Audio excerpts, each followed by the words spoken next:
Le Christ est ressuscité. Chers amis, bonjour. Quelle joie de vous revoir aujourd'hui. C'est une joie pour moi. Et aujourd'hui, je suis au sud de l'Italie, à Capo Vaticano. Je suis là ensemble avec toute la communauté pour un temps de retraite.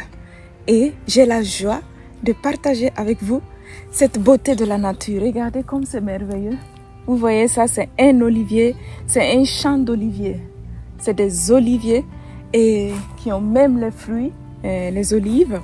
Et donc, c'est déjà, ça sent l'atmosphère de l'Italie, l'Italie du Sud, où il y a la mer au fond. Si vous voyez bien, il y a la mer au fond. C'est beau avec des palmiers. C'est magnifique la nature ici.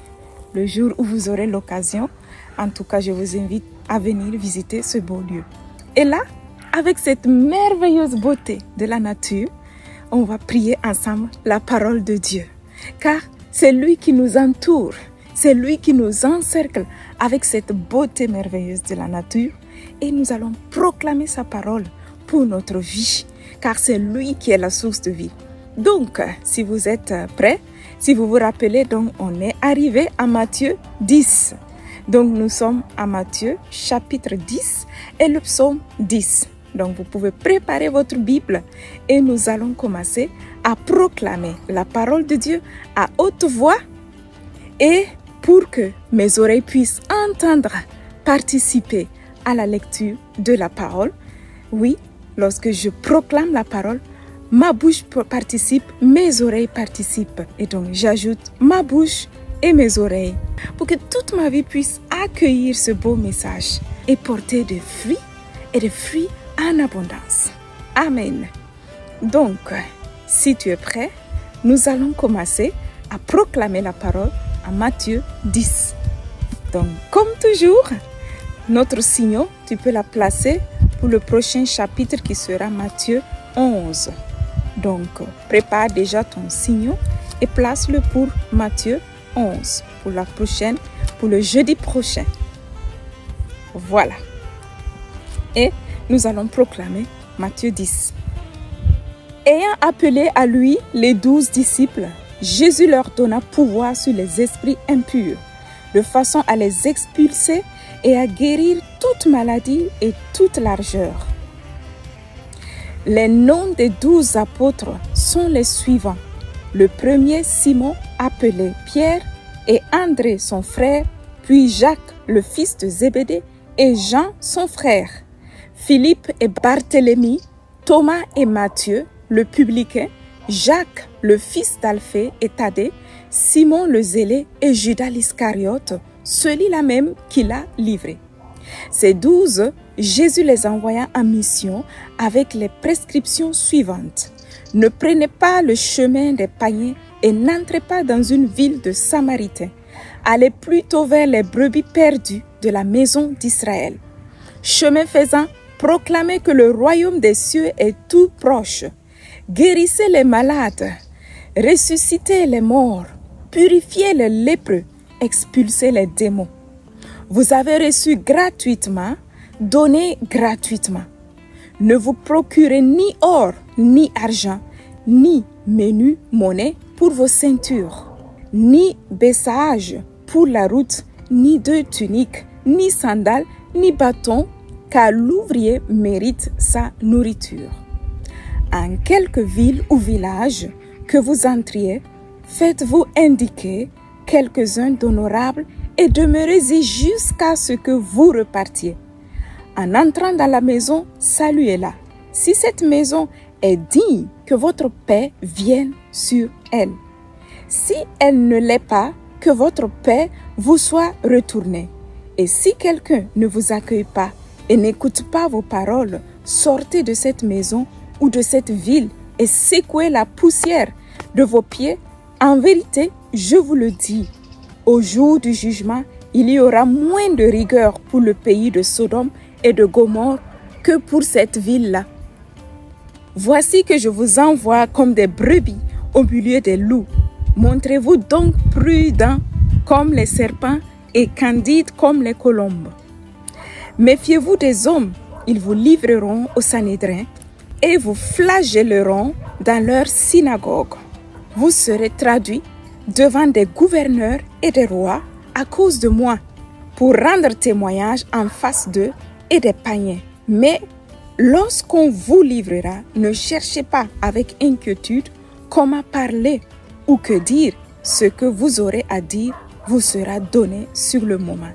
Car ce n'est pas vous qui parlerez, mais l'Esprit de votre Père qui parlera en vous. Le frère livrera son frère à la mort et le père son enfant. Les enfants se dresseront contre leurs parents et les feront mourir. Et vous serez haïs de tous à cause de mon nom. Mais celui qui aura tenu bon jusqu'au bout, celui-là sera sauvé. Si l'on vous pourchasse dans celle-là, fuyez dans une troisième. En vérité, je vous le dis, vous n'achèverez pas le tour des villes d'Israël avant que ne vienne le Fils de l'homme. Avant que ne vienne le Fils de l'homme. Le disciple n'est pas déçu du maître, ni le serviteur au-dessus de son patron. Il suffit pour le disciple qu'il devienne comme son maître et le serviteur comme son patron. Du moment qu'ils ont traité de Belzéboul, le maître de maison, que ne diront-ils pas de sa moisse? Que ne diront-ils pas de sa moissonnée, de sa maisonnée? N'allez donc pas les craindre. Rien en effet n'est voilé qui ne sera révélé. Rien de caché qui ne sera connu. C'est ce que je vous dis dans les ténèbres, dites-le au grand jour, et ce que vous entendez dans le creux de l'oreille, proclamez-le sur les toits. Ne craignez rien de ceux qui tuent le corps, mais ne peuvent tuer l'âme. Craignez plutôt celui qui peut perdre dans la géhenne à la fois l'âme et le corps. Ne vendons pas 2 passereaux pour un as, et pas un d'entre eux ne tombera au sol à l'insu de votre Père. Et vous donc, vos cheveux même sont tous comptés. Soyez donc sans crainte. Vous valez mieux, vous, qu'une multitude de passereaux. Quiconque se déclare pour moi devant les hommes, moi aussi je me déclarerai pour lui devant mon Père qui est dans les cieux. Mais celui qui m'aura renié devant les hommes, à mon tour, je le renierai devant mon Père qui est dans les cieux. N'allez pas croire que je sois venu apporter la paix sur la terre. Je ne suis pas venu apporter la paix, mais le glaive. Car je suis venu opposer l'homme à son père, la fille à sa mère et la bru à sa belle-mère. On aura pour ennemis les gens de sa famille. Qui aime son père ou sa mère plus que moi n'est pas digne de moi. Qui aime son fils et sa fille plus que moi n'est pas digne de moi. Qui ne prend pas sa croix et ne suit pas derrière moi n'est pas digne de moi. Qui aura trouvé sa vie la perdra, et qui aura perdu sa vie à cause de moi la trouvera. Qui vous accueille m'accueille, et qui m'accueille accueille celui qui m'a envoyé. Qui accueille un prophète au nom d'un prophète recevra une récompense de prophète, et qui accueille un juste au nom d'un juste recevra une récompense de juste. Quiconque donnera à boire à l'un de ces petits rien qu'un verre d'eau fraîche au nom d'un disciple, en vérité, je vous le dis, il ne perdra pas sa récompense. Amen. Oh oui, Seigneur, merci pour cette belle parole merveilleuse. Oui, tout d'abord, au début de cet évangile, tu appelles tes disciples à te suivre.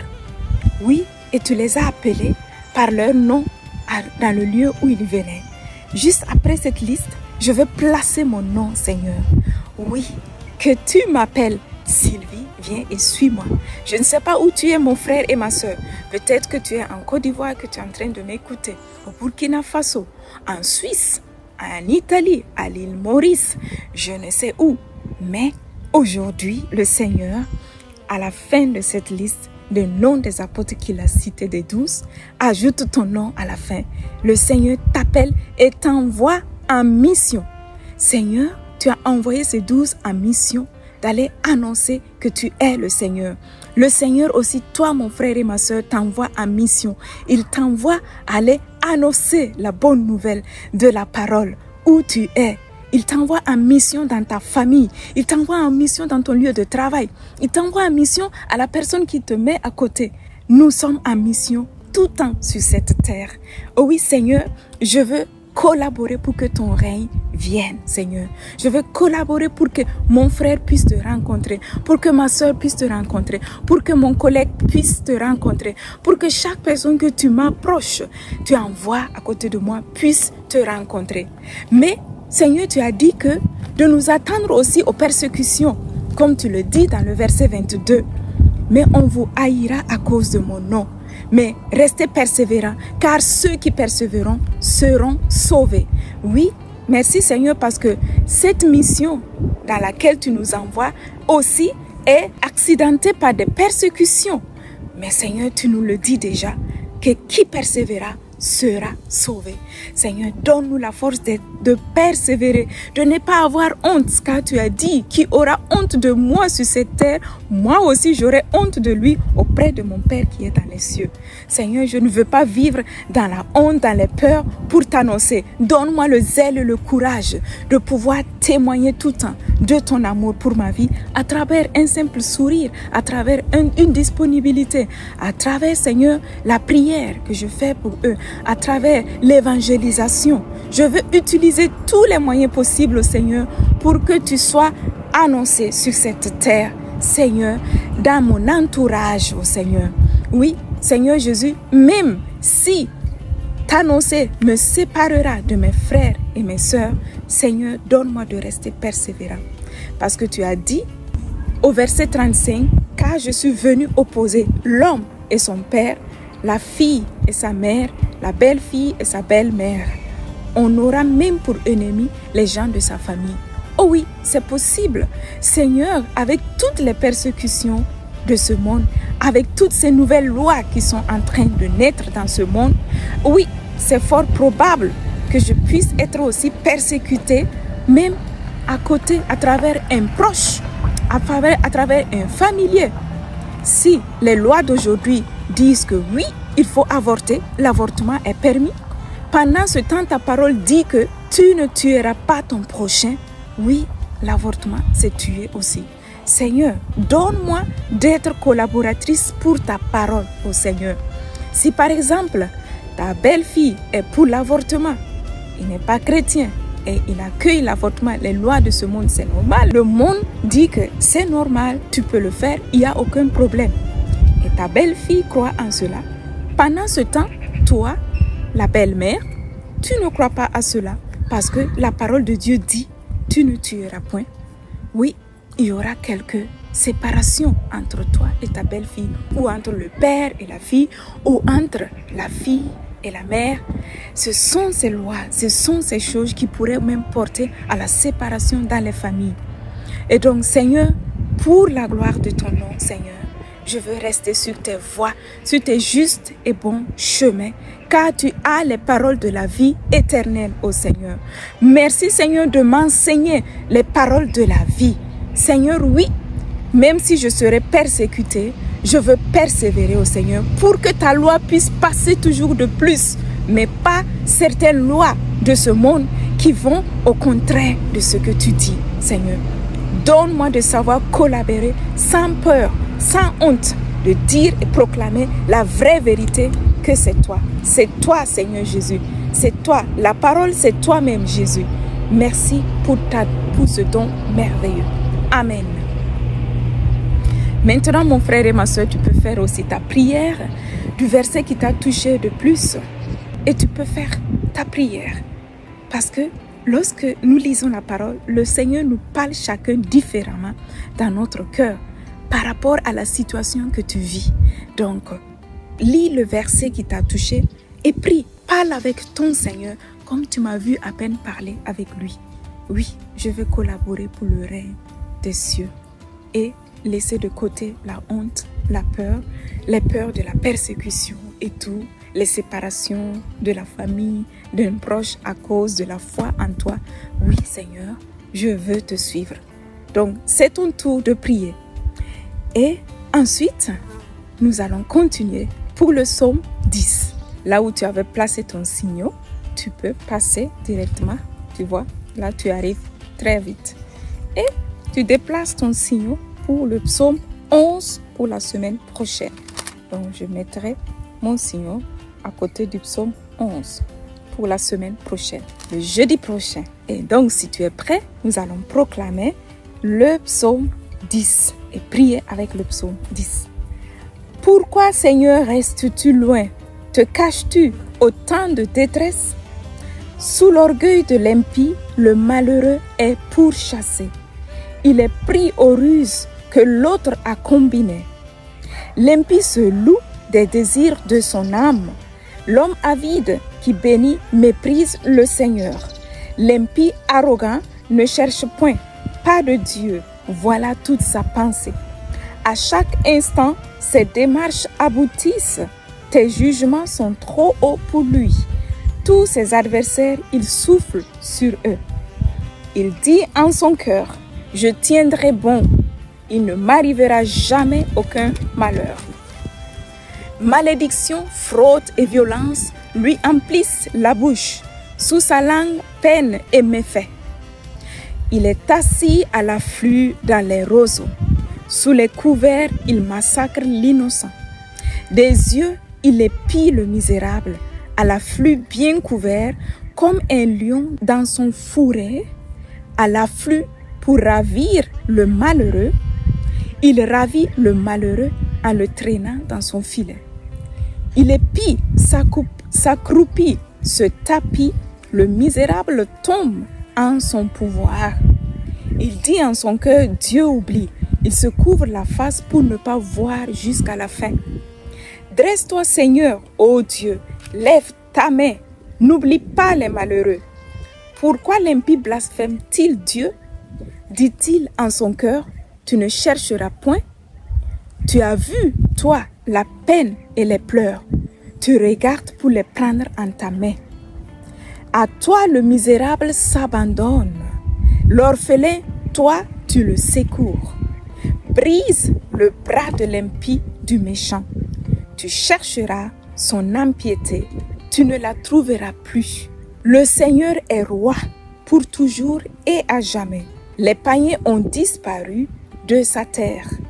Le désir des humbles, tu l'écoutes, Seigneur. Tu as fermé leur cœur.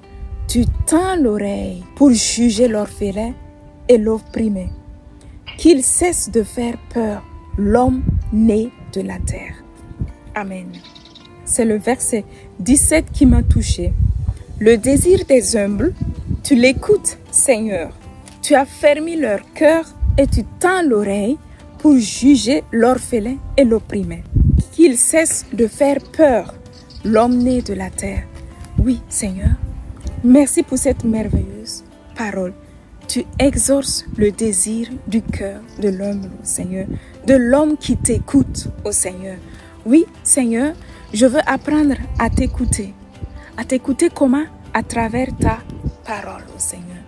Car tu dis que tu écoutes le cri du cœur de l'humble, de celui qui t'écoute, ô Seigneur. Oui, la personne humble est la personne qui sait t'écouter. Pourquoi? Parce que je m'humilie pour accueillir ta parole et faire de ta parole ma vie, Seigneur, et chercher de vivre selon ta parole. Voici la plus grande humilité, Seigneur, c'est de t'écouter, écouter, apprendre à écouter ta parole et vivre selon ta parole. Pas vivre selon moi, selon mes désirs, selon ce que je veux, mais selon ce que tu désires que je sois. Car c'est toi qui m'as créé et ma vraie identité se trouve ici, ô Seigneur. C'est toi. Ma vraie identité, c'est toi. Tu m'as créé à ton image, ô Seigneur. À qui irais-je sinon toi? Toi, mon Créateur. Donne-moi de savoir t'écouter et tous les désirs de mon cœur seront réalisés. Parce que lorsque je ferai ta volonté, tu viendras réaliser, Seigneur, ton projet dans ma vie. Et merci, Seigneur, de m'avoir permis de te rencontrer, oh Seigneur, de te connaître à travers ta parole, à travers mes frères et sœurs, à travers ma communauté, oh Seigneur, la Koinonia. Oui, Seigneur, je suis privilégiée de t'avoir rencontré. Merci parce que tu me permets, Seigneur, de vivre dans ce monde en fille et fils libres, oh Seigneur. Merci de venir bénir mes frères et sœurs qui sont en train de me suivre maintenant, de m'écouter maintenant. Donne à chacun de nous d'avoir ce cœur humble, c'est-à-dire ce cœur qui sait t'écouter et adopter le style de vie que tu désires que j'adopte, Seigneur. Merci pour cette merveilleuse parole qui guide ma vie. Tu ne me laisses pas sous l'emprise de l'ennemi, mais tu me relèves, Seigneur. Tu me donnes d'être victorieuse par la puissance de ton nom. Seigneur, merci pour ce cadeau merveilleux de ton salut, de ton amour pour ma vie, pour la vie de mon frère, de ma sœur qui est en train de me suivre. Merci, Seigneur, parce que tu me combles de tant de bienfaits que je ne saurais comment te remercier et te louer. Oh oui, Seigneur, merci pour ton amour infini. Oh oui, je t'aime, Seigneur, je te bénis, je te donne ma vie. Sois le Seigneur et le roi de ma vie. Sois le Seigneur et le roi de la vie de mes frères et sœurs. Bénis chaque personne. Oui, Seigneur, merci pour ta fidélité. Amen. Alors, mon frère et ma sœur, tu peux prier le passage qui t'a touché et on se reverra le jeudi prochain pour le chapitre suivant. Ça sera donc Matthieu 11 et le psaume 11. Donc, dans la joie de vous revoir bientôt, merci de m'avoir suivi et soyez tous bénis. Mon frère et ma sœur, sois bénis là où tu es.